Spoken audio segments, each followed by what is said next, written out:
Welcome to the Astrology Star Sisters Talk over tea. Today, my guest and friend is Simon Dunedin, and we're going to talk about the mutable T-square between Jupiter and Saturn and all the extra stuff that's going on this week and next week. Hi, Simon. It's good to see you today. Hi, Liz. It's good to see Welcome. you as well. Thank you. So we have a lot to cover, so I think we should just get to it. Yeah. Okay. So to get a hold of Madam Simon, her website's iconalchemy.com and my website is alightpath.com. So we're going to start out with Jupiter and Mars are square Saturn. Jupiter square Saturn is one of the biggest aspects this year. Jupiter conjunct Saturn about every 20 years. And so it's beginning a new 20-year cycle, which happened in 2020. So we're like in the process of that. On August 14th through the 23rd, there's a mutable T-square that includes Venus, Mars, Mercury, Jupiter, and Saturn. And there's lots of behind-the-scenes activity with planetary nodes of Uranus and Mercury. So do you want to start with this one, Simon? Oh, well, there are a variety of other things going on behind the scenes that are at those kind of midpoints of mutable signs. So the most recent Venus star point was at 14 Gemini. The Great Attractor, which is this, it's a giant gravitational force that pulls galaxies toward it. That is at 14 Sagittarius. Then we've got a bunch of planetary nodes that are all in those the middle of mutable signs right now. And then at the end of this week, we are going to have a Mercury Cazimi at 26 degrees of Leo. So a bunch of stuff going on. Very active time, that's for sure. Mars is the red planet named after the god of war. It takes about 2 years for Mars to travel through the zodiac. Traditionally, Mars ruled Aries and Scorpio, and modern rulership is of Aries and associated with the first and eighth houses. Mars is about action, drive, assertiveness, energetic, courageous, competitive, chaos, and conflict. Anything you'd like to add? Mars can be associated with division and with a cutting action. So Mars would be associated with surgery, for example. Okay. Thank you. Mm-hmm. Then you want to do Jupiter? Oh, Jupiter is the biggest planet in our solar system. Yeah, giant. Takes about 12 years for Jupiter to travel to the zodiac. And traditionally, Jupiter rules Sagittarius and Pisces. Modern astrologers consider Jupiter to rule Pisces. Can you check your microphone again? Because it's like Oh, hard to hear you. Goodness. Now I can hear you better. Okay. Well, that's better. So sorry about that. Jupiter is sometimes associated with the 9th and 12th houses and relates to growth, abundance, wisdom, expansion, faith, hope, intelligence, miracles, philosophy, and teaching. And then Saturn is named after the Roman god of agriculture and wealth, the father of Jupiter. It takes about 28 and a half years for Saturn to travel through the zodiac. Traditionally ruled Capricorn and Aquarius. Modern rulership is of Capricorn, and it's associated with the 10th and the 11th houses. Saturn's about responsibility, discipline, hard work, limitations, structure, time, government, rules and regulations, karma, and teaching. Anything you'd like to add to that? Not at the moment. So today, we have the new phase of Jupiter that was conjunct Saturn on December 21st of 2020 at 0 degrees Aries in 29 minutes. And Simon, I know, wants to tell us about how it's just come into an air sign. Right. So previously, Saturn was conjoining, Jupiter was conjoining Saturn in Earth signs. And so then with this move into Aquarius, Jupiter and Saturn will be conjoining each other in air signs for the next 200 years. So this really is like the beginning of a big new cycle that happened 4 years ago. And so now with this Jupiter-Saturn square, we are seeing that first square phase in this new cycle. Yes, because it started at the new phase and now it's at the opening square or the first quarter square. And now it's like time to make adjustments of what they started in the end of 2020. Right. So here I have the Jupiter-Saturn phases for anybody that's interested in that. And we're not going to spend a whole lot of time on that. But there'll be 3 first quarter squares and there'll be 5 full phase when they're opposite each other. Then there'll be 3 third quarter phases and a new phase that starts in 2040. And, we may come back next year and talk about the one that changes signs from Gemini, Pisces to Cancer areas. But this is just for information for those that like that. And then we're going to talk about the Sabian symbols a little bit here. They were channeled by spiritualist medium Elsie Wheeler in 1925 with the assistance of Mark Edmund Jones. And Mr. Jones believed Elsie had tapped into the ancient mind matrix, and they are a symbolic image for each of the degrees of the zodiac. So do you want to start with the first one, Simon? Okay. So this is for Gemini at 18 degrees. We round up and we're looking at the Sabian symbols. 2 Chinese men converse in their native tongue in an American city. And the keynote for this is the need for the mind to retain its independence from its physical environment in order to concentrate on its special problems. So this whole huge batch of text here, I find it some of it makes sense to me and some of it does not. I will read through it now. Let's see, individuals who have entered into a new realm of activity usually find themselves alienated from their social environment.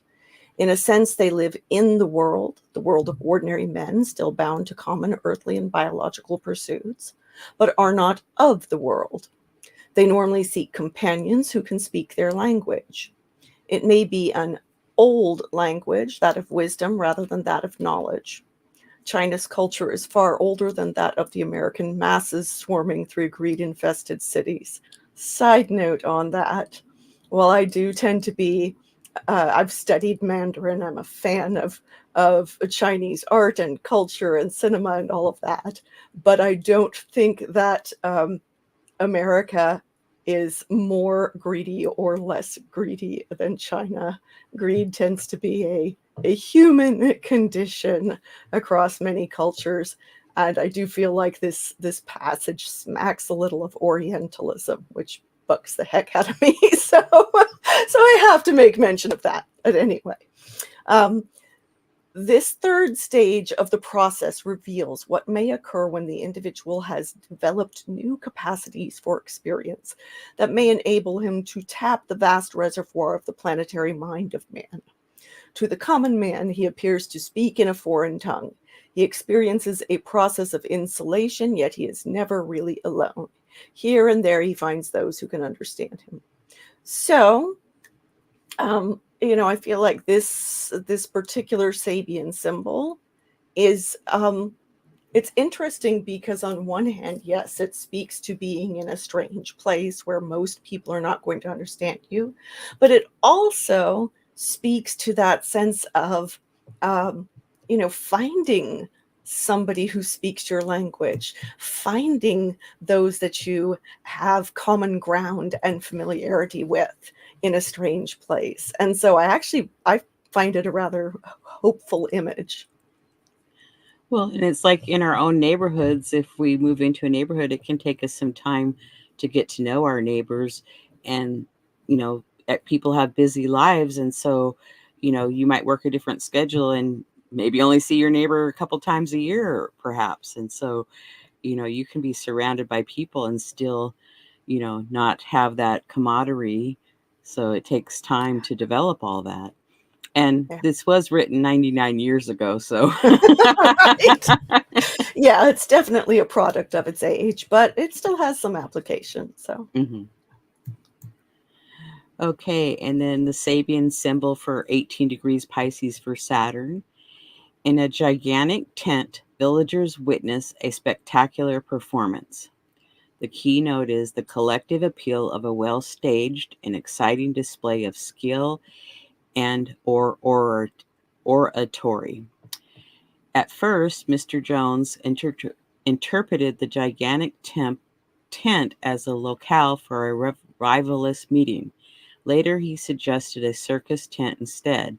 In a sense, the basic meaning is the same whether it is the traditional performance of skilled clowns, acrobats, or animal trainers, or that of a religious fundamentalist dramatizing an old religious imagery. What takes place is the use of personal achievement and conviction to bring a crowd to a state of enthusiasm sufficient to make it forget its boredom with everyday routine or its familiar sins of commission or omission. And this third stage of the 17th fivefold sequence, the individual person and the collectivity are brought together in a significant performance which subtly strengthens the communal spirit directly or indirectly. The implication of the symbol, whenever it is found operating, is that the time has come for the individual to dare to present himself and his works to his community for applause or for the purpose of attracting a following. What is suggested is a public self-dramatization. So I find that really interesting in view of the fact that this square happens on the first day of the Democratic National Convention. the big tent is really playing out there.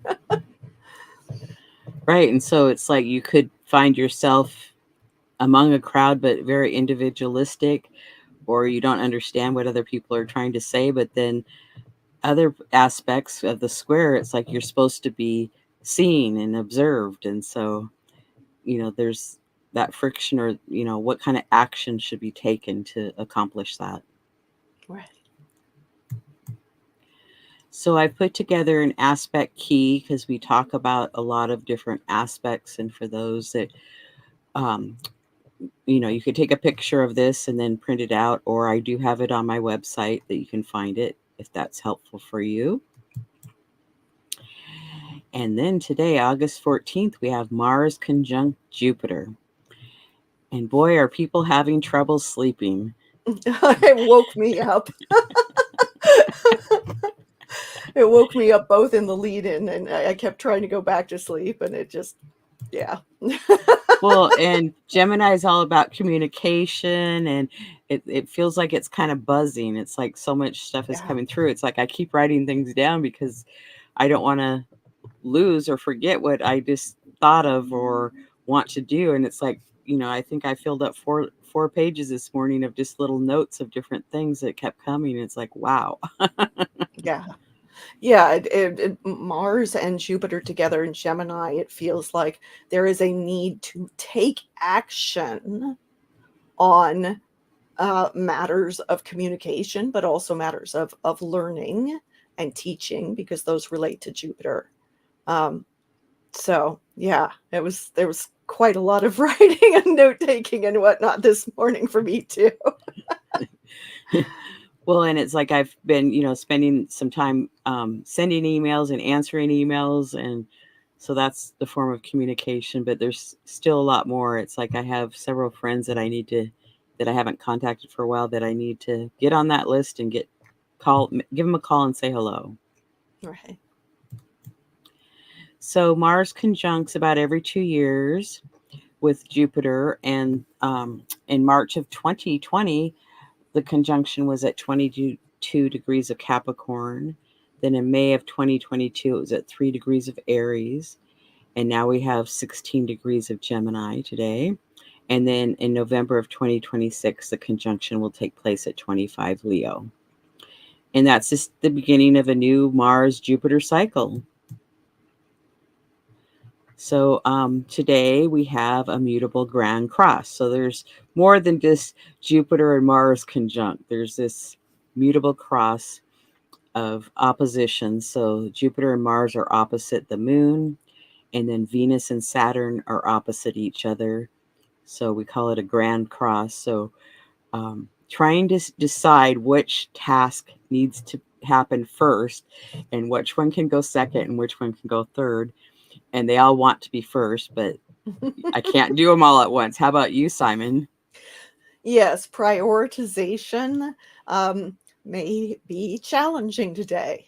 Um, yeah, I mean, and do keep in mind that um, while the moon's going to go out of this configuration and it will go back to being a mutable T-square, there's still going to be some of that friction going on over the next couple of weeks. For a decent chunk out of this month, where we may be feeling pulled in multiple directions at once, struggling to figure out what we need to prioritize, and there can be a bit of scattered squirrel mind going on.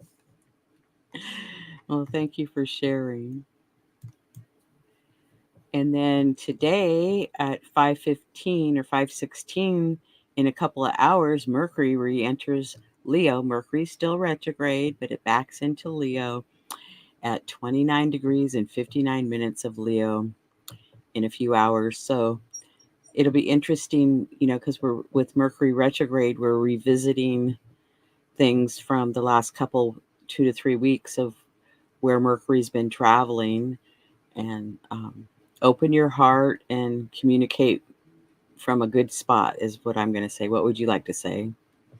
So I actually contacted Liz shortly before this to say, Liz, when Mercury re-enters Leo, the sun's going to be the final dispositor for all of the planets and for several of the asteroids as well, the goddess asteroids, and for Chiron, and for Black Moon Lilith. And, just it's like everything in the sky. Out of all the major stuff that we track is answering to the sun now.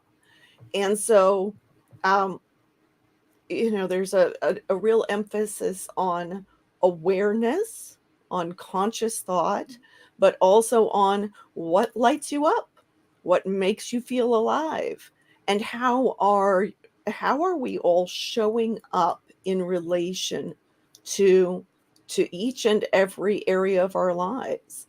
Are there things that we've been kind of ignoring? not showing up for. Now suddenly it's like, oh, we need to really be present and mindful. Well, and that kind of goes along with the Sabian symbol because the sun is in Leo, so it's wants to be noticed in some way, or honored or loved, and so it's even with the Sabian symbol, it's backing that up, or it's another energy confirming that to stay in a good heart spot. Right.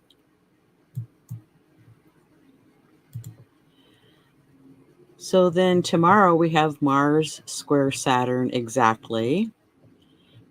Even though Mars and Jupiter are so close together, it's kind of happening over a period of time, and that's why it lasts. You can feel it, a few days before it started entering, and a few days after it leaves. Because they move slow enough that you're still going to feel it for a while. So, kind of the second half of August, you're going to feel most this, and probably even before the middle of August, we started feeling this. So, Right. Yeah, I have heard from other folks who have already been feeling this. Actually, the lead into it for about the past week. So, yeah.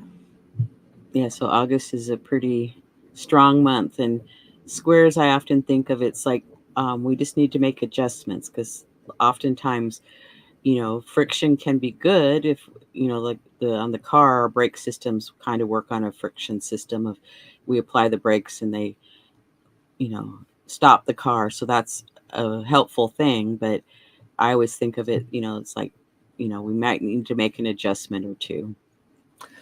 Well, with Mars square Saturn, actually, the brake um, analogy is very appropriate because Mars is go, go, go, and Saturn is stop, stop, stop.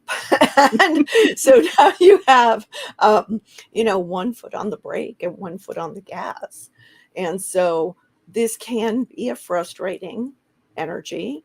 It requires that we exercise more patience at a time when we may be feeling really full of vim and vigor and wanting to do things.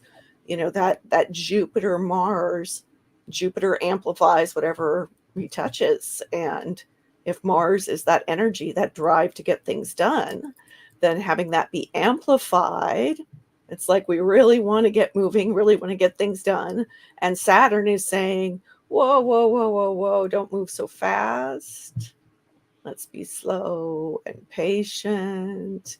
Don't get yourself into trouble, into accidents. Don't go off half-cocked. Let's be slow and steady and patient and disciplined, because one of the things is that if you're scurrying around doing all of the things, you might not be prioritizing well. You might just be doing to do. And so Saturn here, as much as Saturn can seem like a killjoy sometimes, in this case, Saturn is reminding us that we literally cannot do all of the things. So we need to be patient and perceptive and do our best to do the most important things, the things that are actually going to get the most done with the least amount of work. The other day I went outside to do a project in my carport, and I'm thinking, oh, I can get that done in no time at all. Well, 5.5 hours later, I'm finally coming in from it being done and thinking an hour or two, it's like, okay. But I would also say it's like you want to do and accomplish a lot of things, but Saturn's like, well, you need to balance that out with some rest or taking care of yourself too. It's not just Mhm. go, go, go, go, go, even though you might have high energy, but you still need to refuel, whether that's food, rest, sleep, um, put your feet up, anything. And also, I think, Saturn's in Pisces, which is the last sign of the zodiac, and is associated with emotions. And so I strongly suspect that Saturn also um, is suggesting that we take some time for processing our feelings, especially when everything's answering to that sun in Leo. Leo rules the heart, right? And so we need to know what it is we feel in order to know if we're prioritizing the things that are going to light up our hearts, that are going to stir up our passion and be things that we can continue over the long haul because we actually care about them. This mutable energy, like I said, it can be kind of some scattered squirrel mind. So if we're frittering away our energy on things that don't really light us up, we're going to get distracted, one thing to another, and not really be able to persist with things that are important in terms of our long-term goals. And Saturn very much wants us to pay attention to our long-term goals. And that is one thing that I think Saturn does have in common with Jupiter, is that need to pay attention to what is the big vision. Jupiter has kind of that grand vision, that overarching vision, whereas Saturn's taking the long view because of the recognition that we only have so much time on the planet. What are we going to do with that time? So in this context, I think Saturn is very much reminding us to pay attention to what we feel so that we don't waste time on things that are not actually that important to us, with that sun as the final dispositor. Well, and that mutable energy is about finishing things up to move on to the next step or the next part. And so, that you could even more want to finish things up, but it's like, take your time. Okay. So then on August 18th, we have Mercury Cazimi. Do you want to speak to that, Simon? So the Cazimi is when whatever planet is said to be Cazimi, is said to be in the heart of the sun. When a planet gets within a few degrees of the sun, it's considered to be under the beams. It's considered to be, difficult to see because it's under the beams, right? You can't see it anymore because it's too close to the sun. And then it gets closer and it's considered to be combust, burnt, it may be wilted by the sun. But once it gets to be within, I believe it's 17 minutes, or is it 14 minutes? I always mix those up. 17, I believe. 17 minutes of the sun, then it is said to be Cazimi, in the heart of the sun, and is considered to be purified by being in that state. It is now illuminated. It is able to show its purest expression, and it's kind of a renewal for that planet to be in that situation. So Mercury Cazimi, then we are more likely to have new insights as a result of that. And of course, this is Mercury retrograde, so these are new insights that come as a result of reviewing Mercury themes. So communication, commerce, travel, all of that. Thank you. Okay.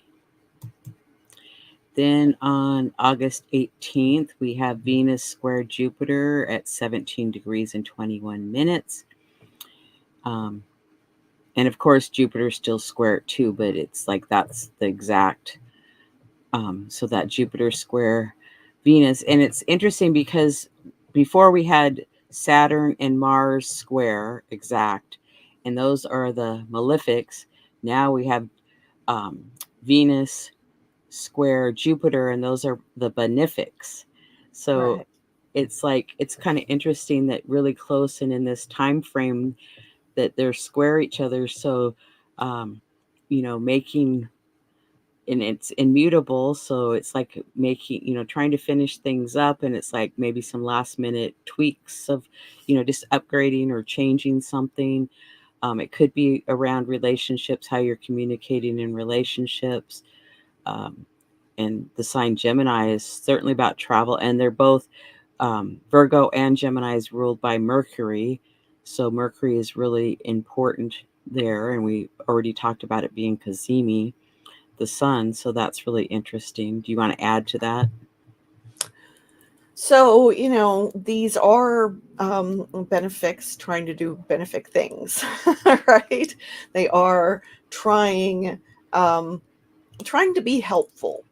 But because they're in that square, they may be, it's kind of like good friends egging each other on to do something that may or may not be well advised.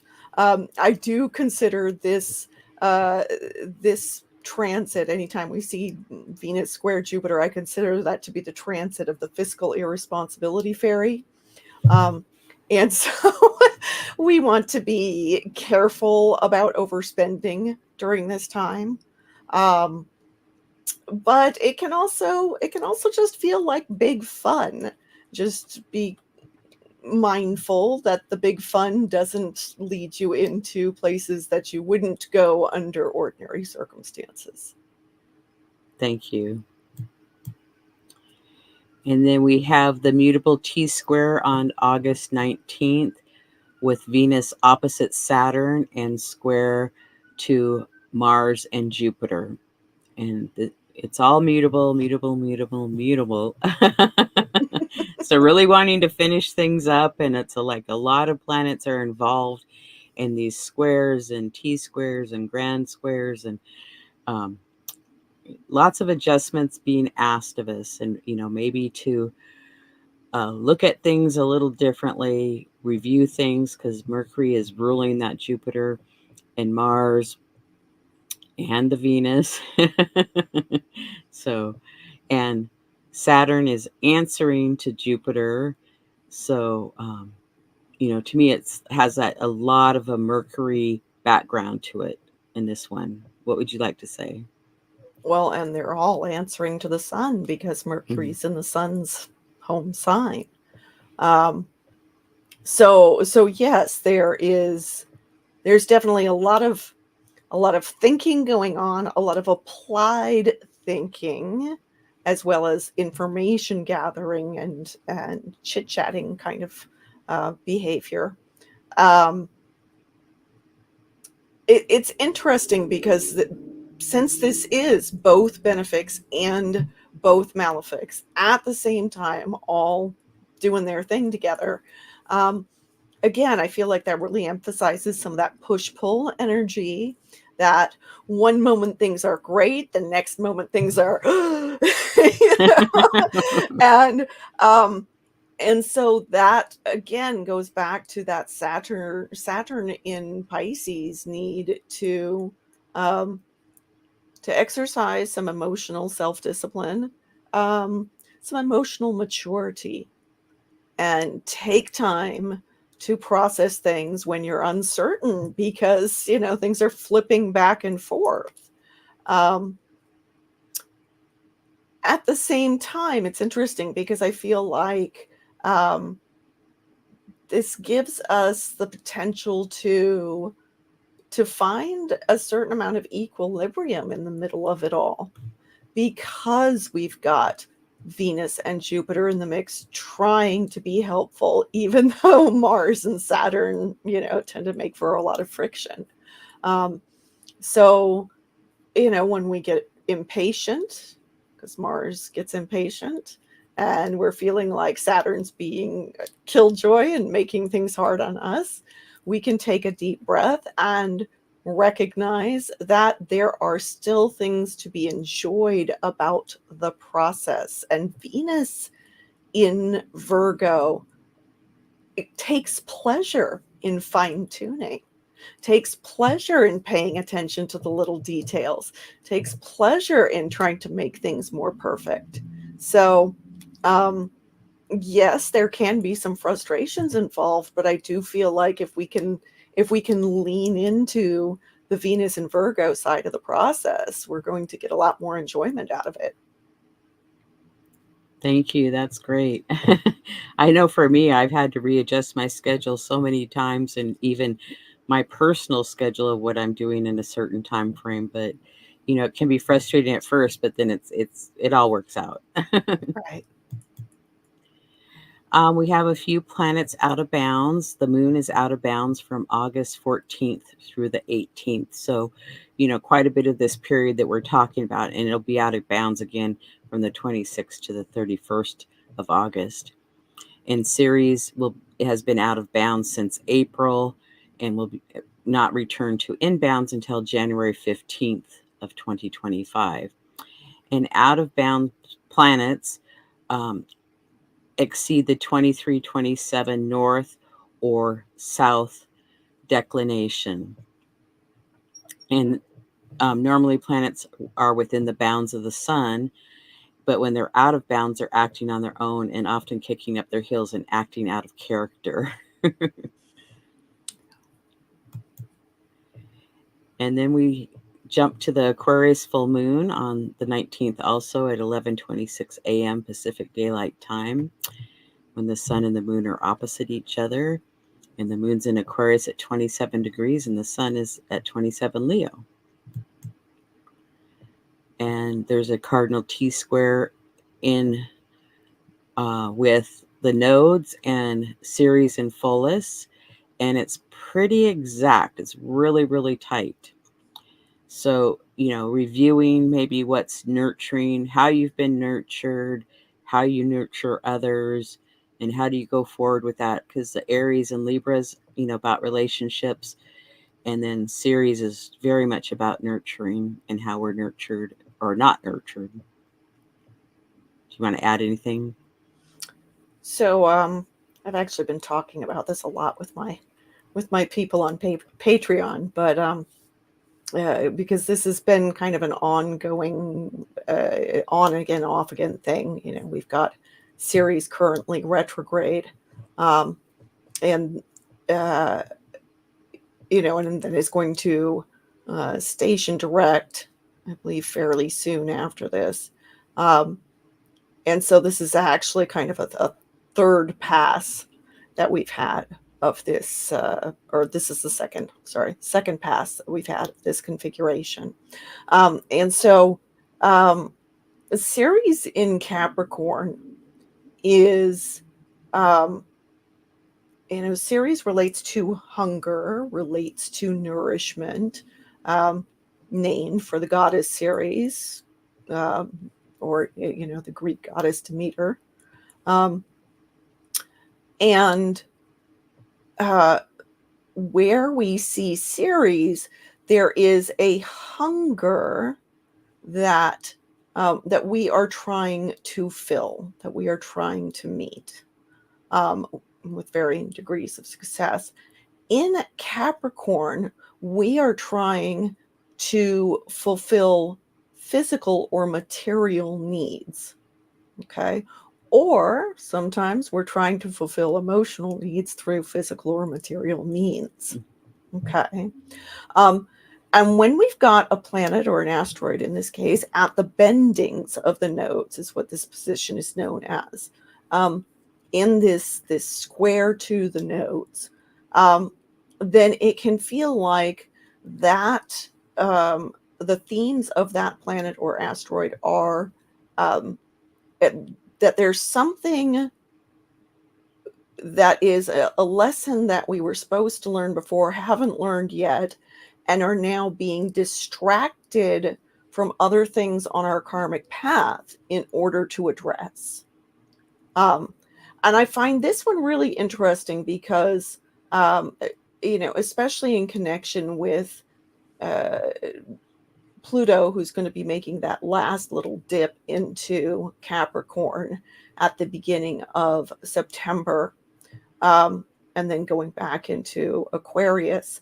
There's this sense of Capricorn as relating to the social hierarchies that govern our material world. And so there are socio-political themes that come up with any planet in Capricorn, economic themes that come up with any planet in Capricorn.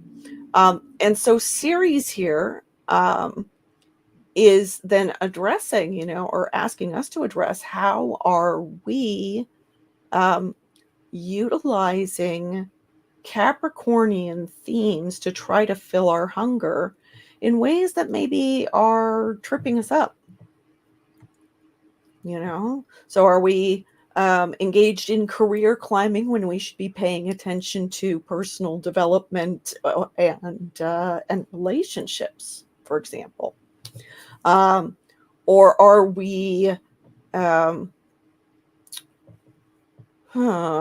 we jumping through certain hoops, whether at our job or in connection with how our society is materially structured, that maybe we need to reconsider, that we need to try to address differently? And we should note that there is Pholus there. Pholus is one of the centaurs, and Pholus relates to sort of hidden or unusual talents. Pholus is also related to divination. And so we may need to reassess during this Mercury retrograde time. We may need to reassess, how are we meeting our physical and material needs, and is that actually what is helpful and healthy and healing to us?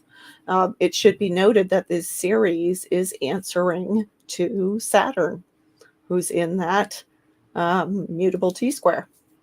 So this could be a lot of some more finishing up kind of energy going on. And Ceres also is about grief. And so connected to the South Node, you could need to process some old grief to a new level. It's like, sometimes things we don't forget about them, but it's like we can peel off some more layers and it not be so stingy or triggering, so to speak. And especially on that societal level, we're looking at a world that is experiencing climate change and all of the material and economic threads that's connected to, the causes of that. And on an individual level, that can be a little overwhelming.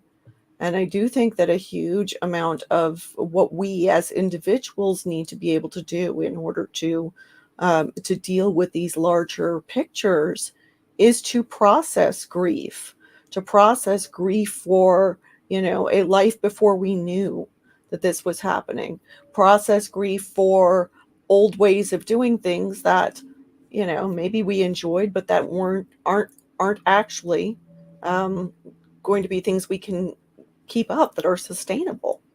It's okay for us to grieve for things, even if they're not helpful for the world ahead, right?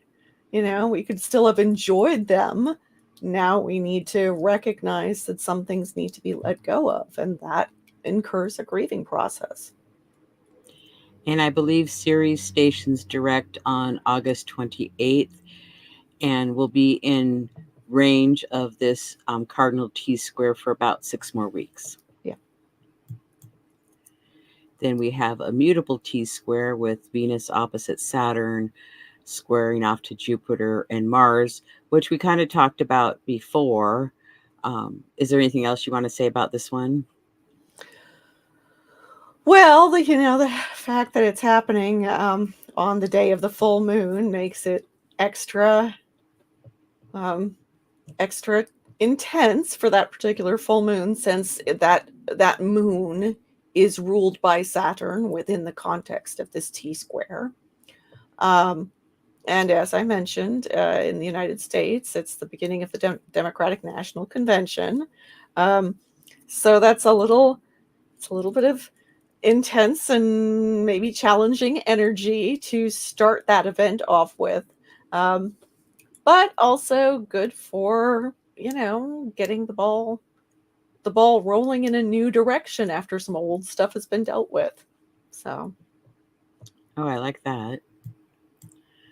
Okay, then we have a fixed grand cross with the sun and moon opposite each other, but Mercury and Vesta is close enough to that sun that they're included. And then Uranus is opposite Pallas Athena. And of course, we've talked about grand crosses feeling like we're pulled in different directions. Now, I think the other one was cardinal, if I remember right. And this one's, oh, it's mutable. Okay. yeah. This one's fixed. So this one, it's like, if it's working with other people, and say it was 4 people and they all might have a different opinion and nobody really wants to change theirs because they think theirs is the best, that might not be the appropriate example, but it's a good example that they're kind of like they want to do their routine and they don't want to change. So but it's also good for daily routine to be fixed. It's like, okay, I get up at 7 o'clock, I eat breakfast, I get in the car and go to work, or I take the bus, whatever, or sit in my office at home and do my work, and then I get done. And so it's like fixed signs, like to do, a routine, of a daily routine, or, that they know what they're doing. Would you like to say anything more about this?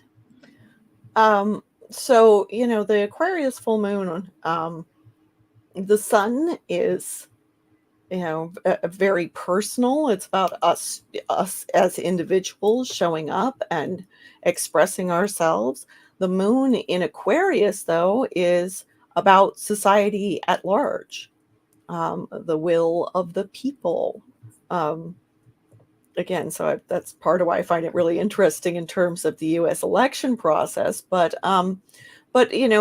just in terms of how we personally wind up experiencing this energy, note that it's in that that this full moon is in that challenging relationship with Aquarius, or not with Aquarius, with Uranus. So we're being asked to find ways to deal with big and powerful change that is going on around us while staying grounded, but hopefully not stuck. And finding that balance between our personal actions and the actions of the collective. Note that Pallas in Scorpio is there opposing that Uranus. Pallas in Scorpio is asking us to be strategic in our thinking, but specifically in this case, it's in an emotional sign of Scorpio.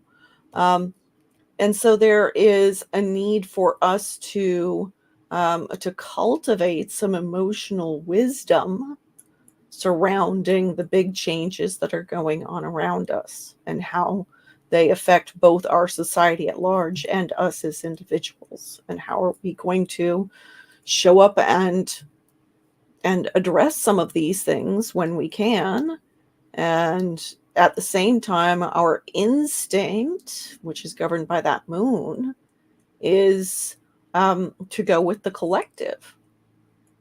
So yeah, it's an interesting dynamic. That's for sure.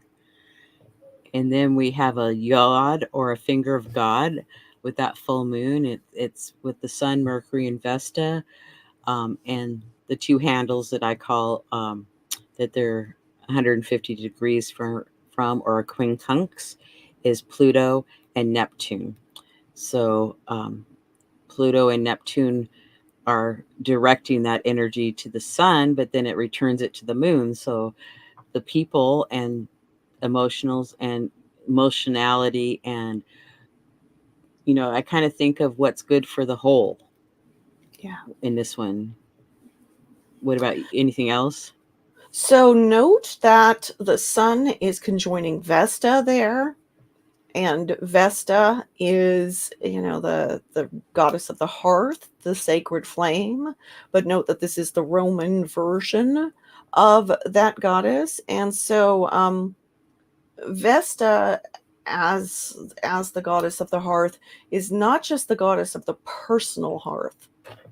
She is the goddess of the hearth of Rome, the collective hearth, that which it keeps warmth and vitality, the sacred spark, the sacred flame, alive within the heart of the republic. So it's really, really interesting now to see that with the moon in Aquarius, um, opposite that the collective instinct of the moon in Aquarius is in this position of being very aware of um, that sun in Leo conjoining that Vesta. So we're being asked to pay attention to what do we hold sacred? What what makes us feel vital? What is it um, that we are drawn to do in order to feel alive? And then how does that reflect back? How is that reflected by our collective actions? Um, are we going to uh, do something collectively that doesn't reflect our values? That's not in keeping with that sun conjoining Vesta, and Mercury's right up in there too, so it's on our minds. It's not like we can pretend we're not thinking about it. So this is an intense full moon, it looks like, and since the Democratic convention's happening there, it could be a very interesting convention. Right, especially that yacht is getting the pressure from the Neptune Pluto sextile that's been going on, and that's big, powerful collective forces beyond our control. So yeah, very interesting. Well, and then we still have the Sun and Vesta and Mercury in another configuration called a Thor's hammer. So it's sesquiquadrate to Ceres and Pholus and the North Node. So, and this is, I always think of a Thor's hammer. It's like you're going to feel it, you're going to know about it. It's like some big change is going to happen. Yeah, it tends to be some pretty intense pressure on whatever the apex planet is, or in this case, two planets and an asteroid. Um, and I do feel like um, that for a fair number of us, how we experience economic pressures, how we experience our interface with the physical world, with the systems of the physical world, is really going to be impacting how we are showing up and how we are um, affirming what is vital to us at this time. Yep. Then on August 22nd, we have Venus square Mars. So that's always an interesting aspect because there's oftentimes some tension between them of, how do we go about achieving what we desire and what we like. So there could be some delay in how you go about achieving what you'd like to accomplish, or some roadblock. It could be, well, you just don't have the money today, or any number of things. What would you like to say? We can also see gendered friction with this combination. Um, uh, Venus does relate to what we consider to be fun, and Mars can sometimes be divisive. And so we may find situations where we have to kind of, redefine or adjust what we are doing in order to have an enjoyable situation. I see this very much in social situations with regard to this, that maybe a group of friends gets together and wants to do one particular thing, or they agreed to do one particular thing, and then on that day they don't feel like it. And then it's a matter of how are we communicating that? What are we going to do to adjust that? For people who are very comfortable with each other, those kinds of adjustments may not be that difficult. For other people, it might be like, oh, we have to understand how our relationship dynamics, how our group dynamics work better in order to agree on something that everybody's going to want to do. And again, it all is a part of that larger T-square dynamic. So it's still tapping into the Jupiter Saturn stuff as well. So there is still some of that. How do we deal with the larger picture versus where do we need to limit things? Where do we need to assert boundaries? Where do we need to, take a break or a pass on something because it's just not going to fit into that bigger picture of the way we wanted it to. Well, and Venus would want to be a little bit more analytical and practical, and Mars is just like, well, I see two options. Can't we do this? Right. In Gemini, Mars in Gemini is going to be like this, but this.